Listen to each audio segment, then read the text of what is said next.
ಹೊಳೆನರಸೀಪುರದಲ್ಲಿ ಇತಿಹಾಸ. ಒಂದು ತಾಲೂಕು ಲೆವೆಲಲ್ಲಿ MLA ಅಧ್ಯಕ್ಷತೆಯಲ್ಲಿ ಕಮಿಟಿ ಇದೆ. ಆ ಕಮಿಟಿನಲ್ಲಿ ಎಲ್ಲ ಅಧಿಕಾರಿಗಳಿರ್ತಾರೆ, ರಾಜಕೀಯ ಮುಖಂಡರುಗಳಿರ್ತಾರೆ, ಎಲ್ಲ ಇದ್ದು ಕಮಿಟಿ ತೀರ್ಮಾನ ತಗೊಂಡ್ಮೇಲೆ ಅಲ್ಲವರ ಅಧ್ಯಕ್ಷ ನಮಗೆ ತೆಗೆದುಬಿಡಿ, ಬೇಡ ನಾವೇನು ಇರಬೇಕು ಅಂತೇನಿಲ್ಲ. ಜಾತ್ರೆ ಯಾವುದೇ ಜಾತ್ರೆ ಇದ್ದರೆ ನಮ್ಗೆ ಕರೀತಾರೆ, ತೀರ್ಮಾನ ತಗೋತಾರೆ.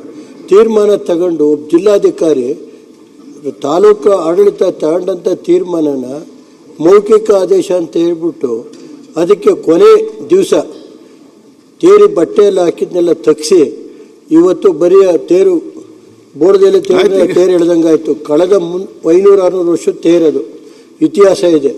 ಅದಕ್ಕೆ 30-40 ವರ್ಷದಿಂದ ನಾನೇ ಪ್ರಸಾದ ಎಲ್ಲ ಅದ್ರ ಬಗ್ಗೆ ನಾನು ಯಾವುದೂ ಇಲ್ಲ. ಕಳೆದ 2 ವರ್ಷದಿಂದ ಹಿಂದಿಂದ ಏನು ನಡೀತಾ ಇತ್ತು ಆ ಥರ ಮಾಡಿ ಅಂತ ಹೇಳಿದ್ವಿ. ಒಬ್ಬ ಜಿಲ್ಲಾಧಿಕಾರಿಗಳು ಈ ಮಟ್ಟಕ್ಕೆ ಮಾಡೋದಾದ್ರೆ ನಾವೇನು ಮಾಡಬೇಕು? ಈ ಶಾಸಕರ ಹಕ್ಕಿಗೆ ಧಕ್ಕೆ ಬರ್ತಾ ಇದೆ. ಇದನ್ನು ನಾನು ಪ್ರಿವಿಲೇಜ್, ನನ್ನ ಒಬ್ಬ ಶಾಸಕ ಸ್ಥಾನಕ್ಕೆ ಪ್ರಿವಿಲೇಜ್ ಇರೋದ್ರಿಂದ ಪ್ರಿವಿಲೇಜ್ ಕಮಿಟಿಗೆ ಹಾಕಬೇಕು. ಇದು ಒಂದಲ್ದಲೆ ತಾಲೂಕ್ ಪಂಚಾಯತ್ ಸಮಿತಿ ಇಒ ಸಭೆ ಮಾಡ್ತಾರೆ. 1,500 ಜನ ಅವರೇ ಕರೆಸಿ ಹೆಣ್ಮಕ್ಳುಗಳನ್ನ ಮಹಿಳಾ ಮಕ್ಕಳ ಕಲ್ಯಾಣ ಇಲಾಖೆ ತಾಲೂಕಿನ ಕಾರ್ಯನಿರ್ವಾಹಕ ನಿಮಗೆ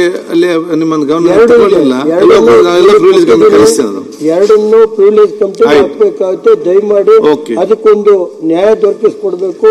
ಶಾಸಕರ ಒಂದು ಹಕ್ಕನ್ನ ಪಡೆಯೋದು ಬೇಡ ಅಂತ ತಮ್ಮ ಮುಖೇನ ಕೇಳಿ ಇವತ್ತು ಇವೆರಡನ್ನೂ ಪ್ರಿವಿಲೇಜ್ ಕಮಿಟಿ ಕಳಿಸೋದಕ್ಕೆ ತಮಗೆ ಕಳಿಸ್ಕೊಟ್ಟಿದ್ದೀನಿ. ಈಗಾಗಲೇ ನಿಮಗೆ ಒಂದು ವಾರದ ಮುಂಚೆನೆ ನಾನು ನೋಟಿಸು ಕೊಟ್ಟಿದ್ದೀನಿ. ಇದು ದಯಮಾಡಿ ನನ್ನ ಮರ್ಯಾದೆ ಅಲ್ಲ, ಈ ಶಾಸಕ ಹೇಳಿದಿರಿ ಅಧ್ಯಕ್ಷತೆಯಲ್ಲಿ ತೀರ್ಮಾನ ಆಗಿ ಜಿಲ್ಲಾಧಿಕಾರಿ ತಾಲೂಕು ಮಟ್ಟದ ಅಧಿಕಾರಿಗಳು ಯಾವ ಆಧಾರದ ಮೇಲೆ ಆ ನಿರ್ಣಯ ಓಲಿ ಕರೆದಾರ ನಮ್ಮನ್ನ ಕೇಳಿ ನಿರ್ಣಯ ಮಾಡಲಿ. ಇದನ್ನ ಹಕ್ಕು ಸೂಚಿಗೆ ಕಳಿಸ್ಕೊಡ್ಬೇಕು ಅಂತ ಮನವಿ ಮಾಡ್ತಾ ಇದ್ದೀನಿ. ಮೊನ್ನೆ ಸಭಾಧ್ಯಕ್ಷ